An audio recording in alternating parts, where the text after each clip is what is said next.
Good morning, world! Meron tayong okra na pinapakuluan. I-steam ko sana, kaya lang, konti lang naman ng okra. Mas matrabaho pa yung maglinis ako ng the whole steamer. Para-paraan lang. Ito yung tirang San Marino corn tuna. Lagyan natin ng itlog. Gawin natin torta. And of course, itlog. Ang itlog ko ay maliit at ang mahal sa SM. Doon ako bumibili sa Pampang. So, pagpunta ko na lang sa Pampang. Maybe in a day or two. Okay, guys? Tapos, nakikinig ako ng 48 hours podcast. Nanonood. Para merong parang radyo. Para may naririnig ako. Habang ako nagluluto. Si Louie Boy somewhere nakikipagkwentuhan habang nagdidilig, nagpagkwentuhan siya doon sa sa neighbor. Ayun, nagkukwentuhan sila.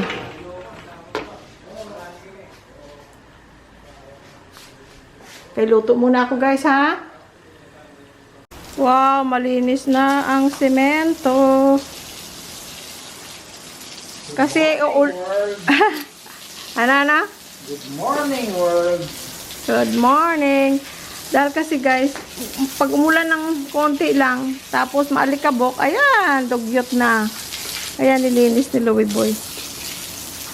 Tapos yung mga tanim, nakaligo na. Wala pang lumalabas ng sibuyas ko, ga. Wala pa, tatago pa. Oo. Mainit pa daw. Oo. Yung yung sili buhay pa, Oo. Okay. Luluto ako. Thank you, friends. Kamusta na kayo? Namimiss ko kayo. Gusto kayo makita. Magkita-kita tayo pag umuwi kayo, ha? Okay. Okay, I love you all. Kain na! Manganta yon. Makaunta. Let's eat! Mga unta. Kain na. Ano ulam nyo, boy? Tirang hotdog. Tirang isda. Tirang isda. Tirang tuna. Tuna. Na Tinorta. tinorta. Okra. Ayos. Buti pa okra, hindi tira. Na may bagoong isda na may sili. Ayos. Sira. At saka, of course, itlog. Sira ang diet.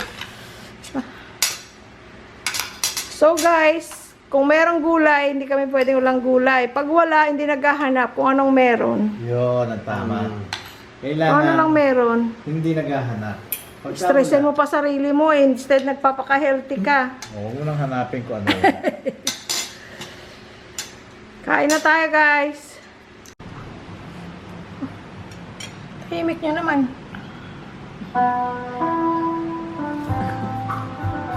Bigyan kita kalahati lang, ha? Okay. Half lang. Nilipid pa niya ako, Christina. Half lang. Ha? Okay. Half lang. Yan. Thank you. You're welcome. Half lang. Kasi masyado ka na sweet. Tama ka. Half lang ka, ha? Sarap. Kasi masyado ka ng sweet. Masarap.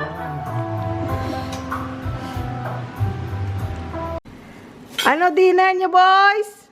Ay! Nasaan yung sayo? Wala nang stick sa kanya.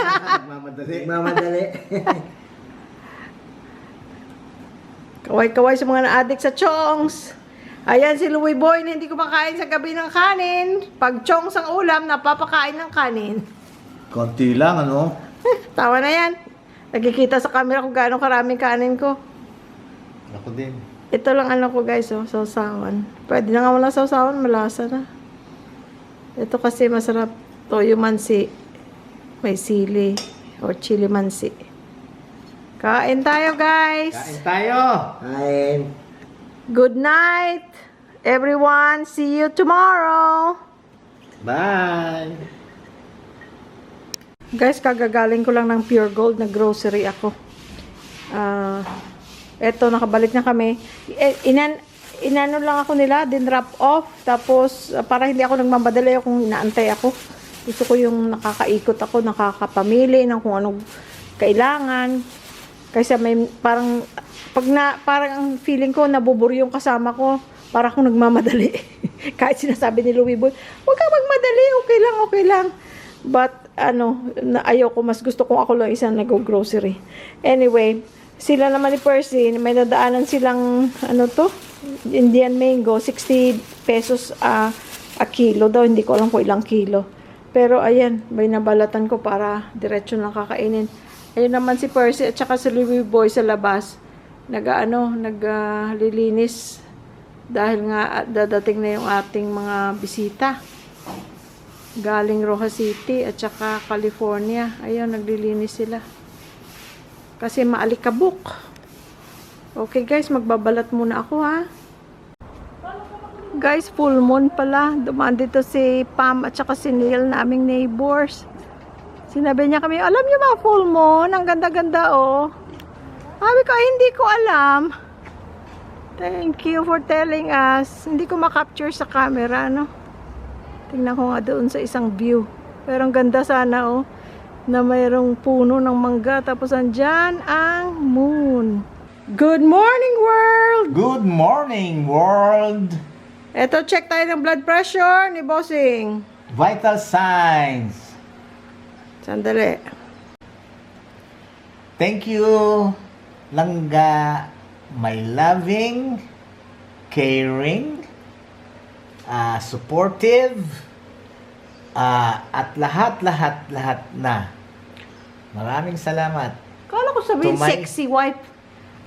To my private nurse. I love you. Love you, guys. Lagi ko sinasabi Teka, paano ako mapagkakamalang hindi ako? Ito sa tattoo ko lang. Ayaw nga malalaman pala. ko yan, oh. Ito nga, speaking of tattoo, lagi ko sinasabi, may mga kwento ang tattoo niya. Teka, doon nga ako sa kabila, kasi against the light ako. Blood sugar pala muna, guys. Blood sugar. Tapos may kwento tayo tungkol sa mga tattoo.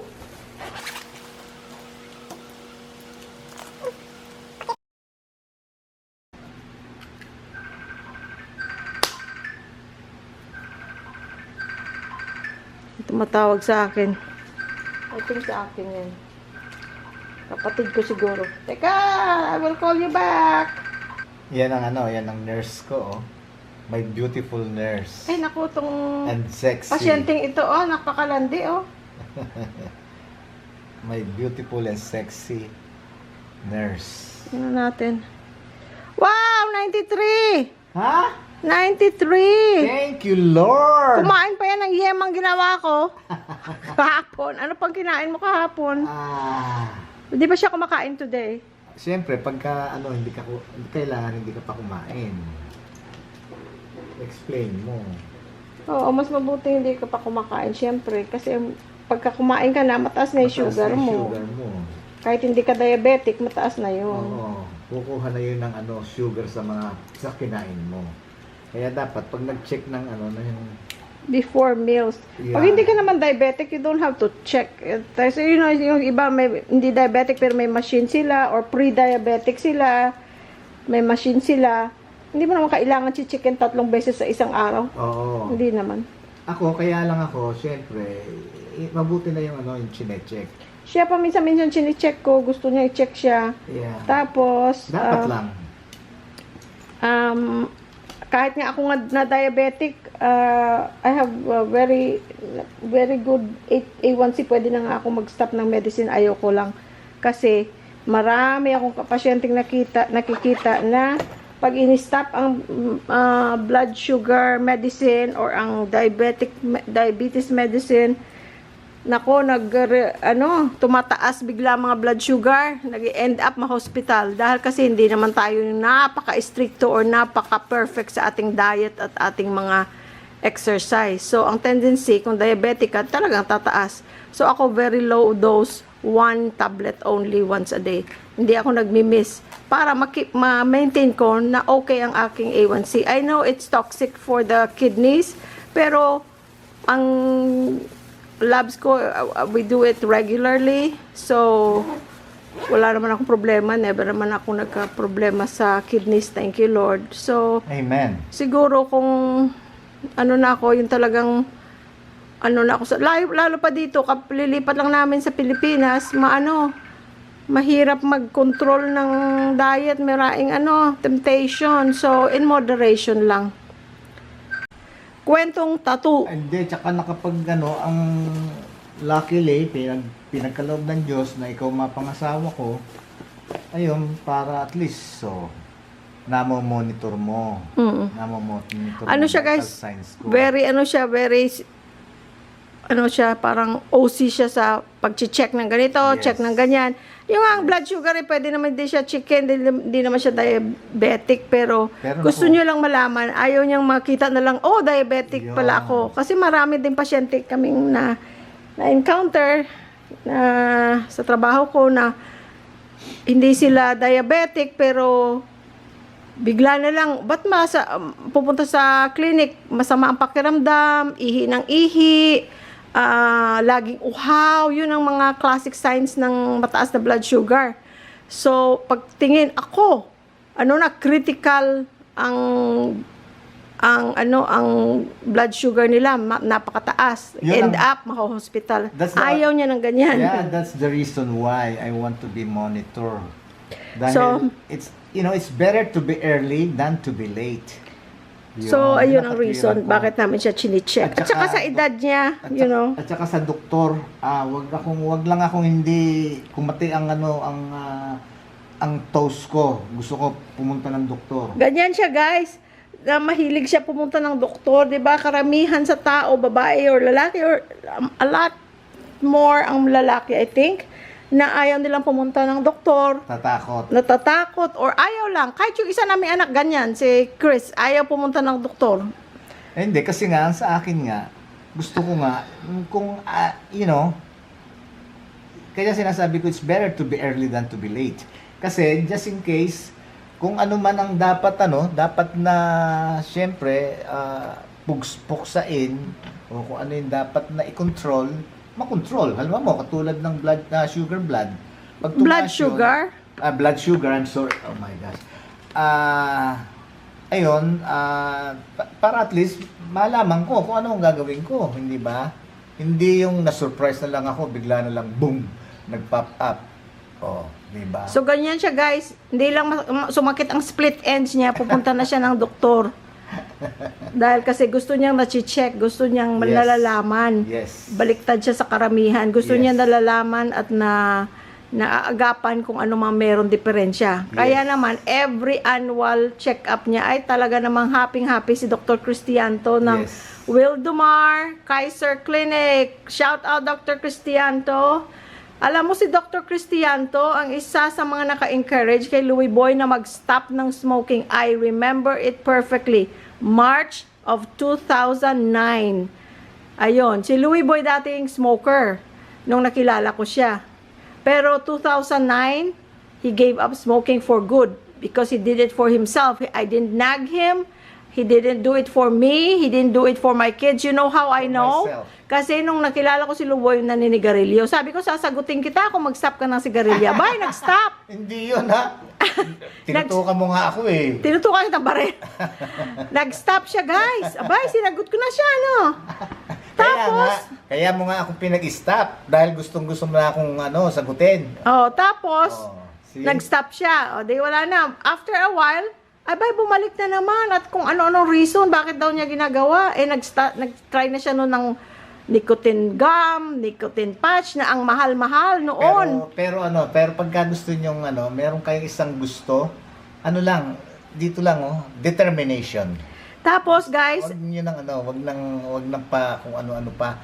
don't Basta do it for somebody. Yeah, Do it for yourself. Dito lang, determination Ang lang. pag-stop ng smoking. Yun. It's for your health. It's not for your wife. It's not for your kids. Pag sinabi So, niyo, pag sinabi niyo ayaw niyo na, gusto niyo, pag sinabi niyo ihinto ko na to, ihinto ko na. Ganun lang, determination lang kailangan. Kasi kung talagang gusto mo gawin ang isang bagay, gusto mo, let's say, mag-quit kung saan man, or kahit na anong bagay na gusto mo, kailangan determination. Ito lang, ito. Yun lang, isipin nyo lang na para sa sarili nyo. Ako, para sa akin. Inisip ko para sa akin. Ganon. Kaya, ayun, at least, mabuti naman, syempre, ang nagiging resulta. Dahil lang mahirap yung puro ka lang para bang yung yung plano lang ng plano. Oh, I will stop smoking, I will stop drinking, yung ganon. Hindi ganon, puro plano lang yun eh. Oh, 'di ba? Mahilig ka lang gumawa ng drawing, ganon. Oh. Kailangan pag pinlano mo, determined ka na talagang you have to do it. Yun lang kaya yun.